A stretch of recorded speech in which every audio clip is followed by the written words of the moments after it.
कुछ यादें जिंदगी को यादगार बना देती है। हमारी मनी ट्रैक की वीडियो उन्हीं कुछ खास यादों में से एक है।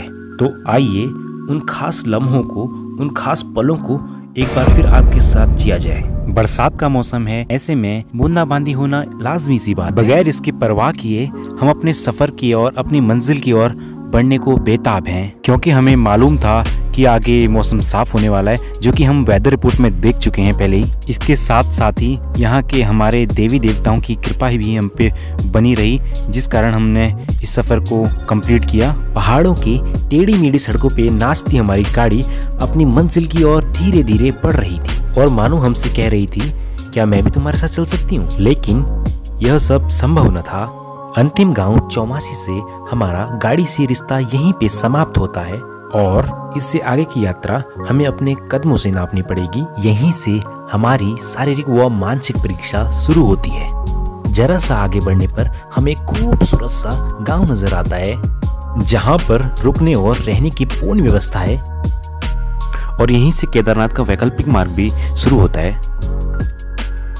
अपनी यात्रा की शुरुआत में हमें एक खूबसूरत सा झरना नजर आता है, जिसे देखने के बाद हमारा समय मानो थम सा गया हो। उसे देखने के बाद हम लोग आगे बढ़ नहीं पा रहे थे। हमारी इंद्रियां हमारे वश में न रही। घने जंगलों और शाखादार वृक्षों को पार करने के बाद हमारे आगे बढ़ने के साथ साथ सफर की चढ़ाई भी साथ साथ बढ़ती रहती है और चढ़ाई भी इतनी मानो हम जैसे एवरेस्ट पर तय कर रहे हो। लेकिन जैसा कि हर एक बुरे समय के बाद एक अच्छा समय आना तय रहता है, वैसे ही एक रोमांचक व खतरनाक दृश्य हमारा इंतजार कर रहा था, जो कि इस वेग के संग बह रही थी, मानो अपने संग सब कुछ बहा ले जाना चाहती हो, जिससे हमें संभल कर एक एक पग देखकर हमें पार करना था। इस चुनौती को पार करके हम लोग पहुंचते हैं एक बुग्याल में, जिसे कहा जाता है त्योली बुग्याल, और वहां पे हम अपने खाने का इंतजाम करते हैं, क्योंकि इससे आगे का सफर खाली पेट तय करना हमारे बस का नहीं था। तो हम यहीं बैठ के कुछ खा के ही आगे की ओर रवाना होते हैं।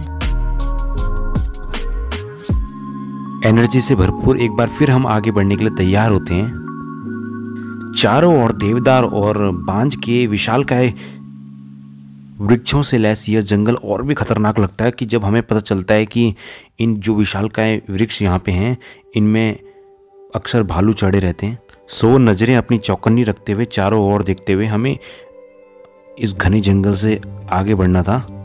कुछ देर आगे बढ़ने के बाद पहाड़ से निकलते अमृत समान मीठे पानी के स्रोत से हम पानी पी के अपने कंठों को ठंडक का एहसास देते हुए हम लोग आगे की ओर प्रस्थान करते हैं, जहाँ पे कुछ दूर आगे चलने के बाद हमें एक बेहद से खूबसूरत सा झरना एक बार फिर हमें नजर आता है। ऐसा यहाँ आम ही देखने को मिलता है। इसे आगे पार करने के बाद हम लोग पहुँचते हैं एक मैदानी क्षेत्र पे, जो कि दूर से दिखने पे कुछ बुग्याल जैसा नजर आता है। लेकिन जैसा जैसा हम आगे की ओर बढ़ते हैं, आसपास की घास के सामने हम बौने प्रतीत नजर आते हैं। बेहद ही खूबसूरत और शांत लगने वाला यह जंगल वाकई में दिखने में और भी खतरनाक है, क्योंकि आसपास यहाँ पे जंगली जानवर जैसे कि भालू और जंगली सुअरों का आतंक रहता है, जिस वजह से हमें यहाँ से चिल्ला के उच्च आवाज में बातें करते हुए आगे बढ़ते रहते हैं हम अपने सफर पे। जैसे तैसे अपने डर को मिटाते हुए हम लोग आगे बढ़ते हैं और आगे हमारा इंतजार कर रही थी एक मंत्र मुग्ध करने वाला आलम की कक्षा दृश्य हमारा इंतजार कर रहा था और हमें अपनी ओर बुला रहा था। हम भी निरंतर उसी ओर आगे बढ़ रहे थे। आगे बढ़ते ही हमारी कल्पनाओं से परे बेहद ही स्वर्ग जैसा नजारा, चारों ओर हरियाली और उसके बीच से बहती हुई नदी का दृश्य हमारी नजरों के सामने था और इसी को खाम बुग्याल कहा जाता है। यहीं पे हम अपने डेरे का प्रबंध करते हुए, अपना तंबू यहीं पे गाड़ते हुए रात के खाने का इंतजाम करते हैं। कितना मिलाने का पानी?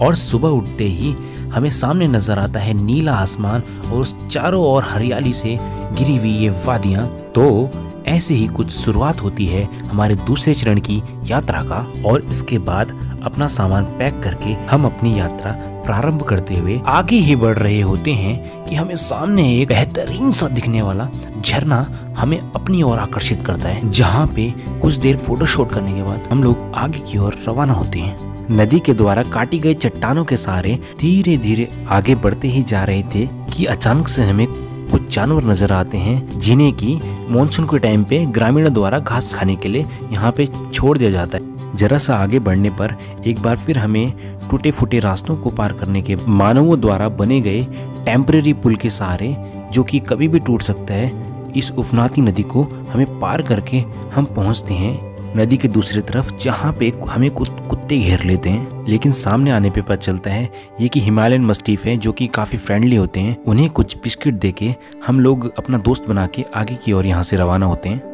उनमें से एक अटैचमेंट हमारे साथ काफी हो गया था, तो हमारे साथ काफी दूर तक आता है वो। जरा सा और आगे बढ़ने पर हमारा सामना होने वाला था यहाँ से ग्लेशियर से निकलती हुई नदी के ठंडे पानी से।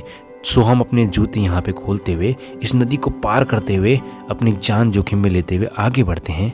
जान जोखिम में क्यों आप लोगों को बताता हूँ, क्योंकि पानी में पैर डालने के बाद हमारे पैर सुन्न हो गए थे, जिस कारण जिससे नॉर्मल होने में लगभग 5 मिनट का टाइम लग गया था। लेकिन हमने किसी तरह से अपने आप को समझाया, क्योंकि इससे आगे आने वाला जो नज़ारा है ना, उसे देख के हम अपना दुख, दर्द, कष्ट सब कुछ भूल गए। और अगर यही सब कुछ आपको भी फील हो रहा है तो नीचे लाइक के बटन पे जाके लाइक ठोक दो। थोड़ा सा और आगे चलने पे मौसम में थोड़ा सा बदलाव नजर आने लग जाता है और हम बादलों के बिल्कुल ऊपर आ जाते हैं। और अक्सर इसी हाइट से ब्रह्म कमल भी मिलने शुरू हो जाते हैं, तो हमें भी ब्रह्म कमल यहाँ से दिखाई नजर आया, जिससे हमने कुछ संयोगवश हमने तोड़ लिया उसे।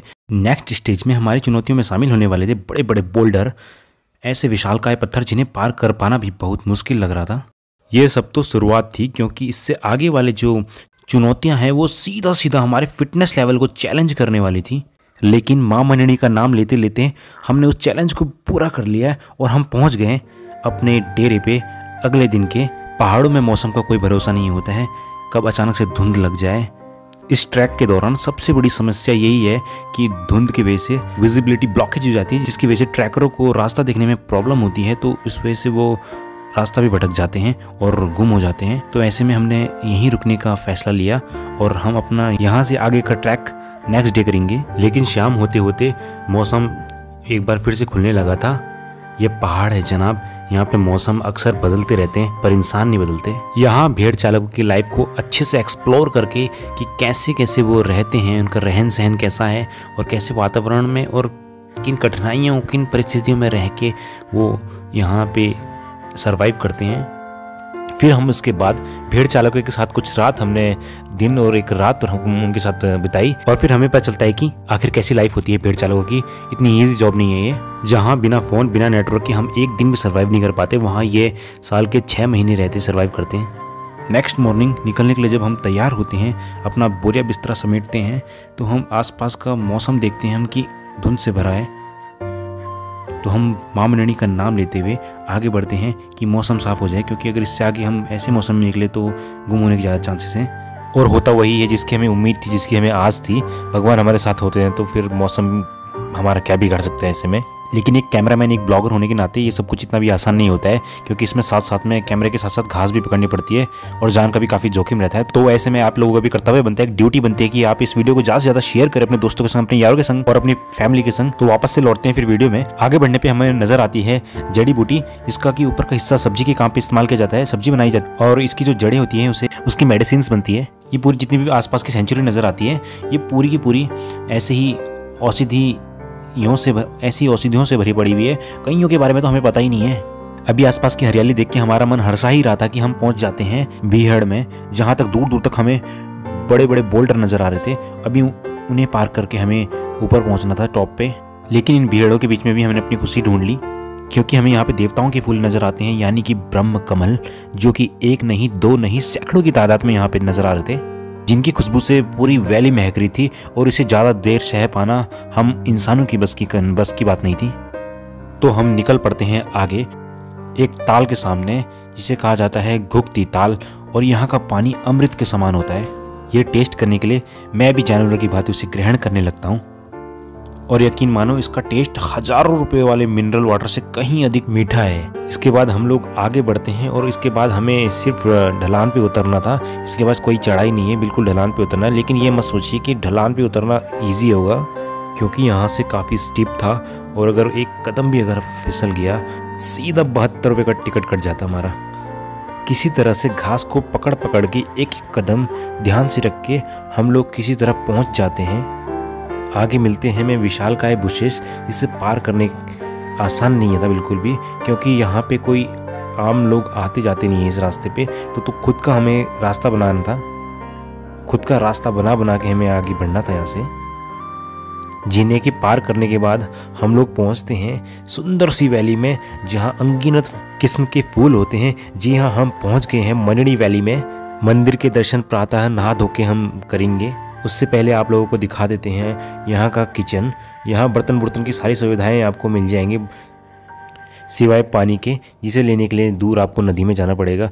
बाकी सारी सुविधाएं यहाँ पे आपको मिल जाएंगी। लकड़ी, हाँ थोड़ा बहुत लकड़ी की कमी भी थी, हमें वो लेके आने पड़ा। यहाँ पे निरंतर बदलते मौसम को देखते और उसमें शांति तलाश करते हम इतने खो जाते हैं कि कब खाना बन जाता है कि हमें पता नहीं चलता है। और एक बात, यहाँ पे कमरे के अंदर बंद चार दीवारी के अंदर खाना नहीं खाया जाता है, यहाँ पे खुले आसमान के नीचे खाना खाया जाता है। ऐसी कुछ मान्यता है यहाँ की। और कब रात हो गई हमें बिल्कुल भी पता नहीं चला। रात के टाइम यहाँ से चौखंबा का एपिक व्यू यहाँ से नजर आता है। उसे देख के हमारे सफर की अब तक की सारी थकान जितनी लगी थी वो सारी मिट चुकी थी। और नेक्स्ट मॉर्निंग सूर्य उदय से पहले उठ के हम लोग स्नान करके मंदिर जाने के लिए तैयार होते हैं। और फाइनली वो पल आ ही जाता है जिसका हम बेसब्री से वेट कर रहे थे। वो घड़ी आ जाती है। इसके लिए हम 3 दिन का ट्रैक करने के बाद हम यहाँ पे पहुँचे हैं। अंदर पहुँच के दिया जला के अपनी मन्नत भगवान से मांग के, और ऐसा माना जाता है जो भी भक्त इस जगह पे श्रद्धा भाव से आता है और जैसी भी मनोकामना वो मांगता है, माँ मननी उसकी मनोकामना पूरी पूर्ण कर लेती है। इसमें कोई दो राय नहीं है। उसके बाद सूर्य देव और भैरवनाथ की पूजा करके हम लोग वापसी के लिए रवाना होते हैं। मंदिर के अंतिम दर्शन के बाद और वापसी जाने से पहले हमें एक पठाल दिखाई देता है, एक बड़ा सा पत्थर दिखाई देता है, जिससे कि यहाँ पे किसी एक भेड़ चालक था जो भेड़ों के साथ रहने वाला लेके आया था। और इस दौरान उसे बीच में प्यास लग गई तो उसने अपना जो पत्थर था, पठाल था, उसने वहीं पे छोड़ दिया और उसके बाद वो उठा ही नहीं उसके बाद। और वो आज भी यहीं पे है इसी स्थान पे। और बाय गॉड पठाल का साइज देख रहे हो आप कितना बड़ा है, इतना तो कोई उठाने की सोच भी नहीं सकता है। अभी हम वापसी की ओर निकल ही रहे होते हैं कि मौसम खराब होने लग जाता है। और हमने वापसी में एक गलती कर दी। हमने वापसी में जिस रास्ते आए थे, हम जो रास्ते बनाते हुए आए थे, उस रास्ते पे हम नहीं जाने के बजाय हम शॉर्टकट ले लिया हमने, बिना निशान, जहाँ पे अपने कदमों के निशान बिना देखे हुए। और हम ऐसे में हम लगभग 5 बार गुम हो गए, क्योंकि धुंध में ऐसा होना आम बात है। 1-2 बार तो मैंने उम्मीद ही खो दी थी कि आज यहीं रहना पड़ता। अपने पास खाने के लिए भी कुछ नहीं था। माँ मननी की कृपा से हम घर पहुंच गए। धुंध में रास्ते का बिल्कुल भी पता नहीं चल पा रहा था कि हम कितनी हाइट पे थे। और ऐसे में हम कई बार ऊपर चढ़े और कई बार नीचे आए और भटकते आखिरकार हम पहुंच ही गए अपने भटकते अपने दूसरे दिन के, जहाँ पे हमने दूसरे दिन का डेरा लगाया था, वहाँ पे पहुँच ही गए। और उसके बाद बारिश भी बहुत भयंकर हो चुकी थी। और फिर नेक्स्ट डे हमने जाने के लिए, वापसी के लिए हमने दूसरा रास्ता चुना, क्योंकि एक ही रास्ते में काफ़ी बोरियत हो जाती है। तो इसलिए हमने जाने के लिए दूसरे रास्ते का चुनाव किया। और ये रास्ता उससे भी खतरनाक था और साथ साथ में बरसात भी हो रही थी। और ये सफ़र वाला आपके लिए ऐसी ही वीडियो लेके आता रहेगा। If you really enjoyed the video please do subscribe. इस चैनल को सब्सक्राइब जरूर कीजिए अगर आपको वीडियो पसंद आई हो। और मिलते हैं, तब तक के लिए टाटा बाय बाय। मिलते हैं नेक्स्ट वीडियो में।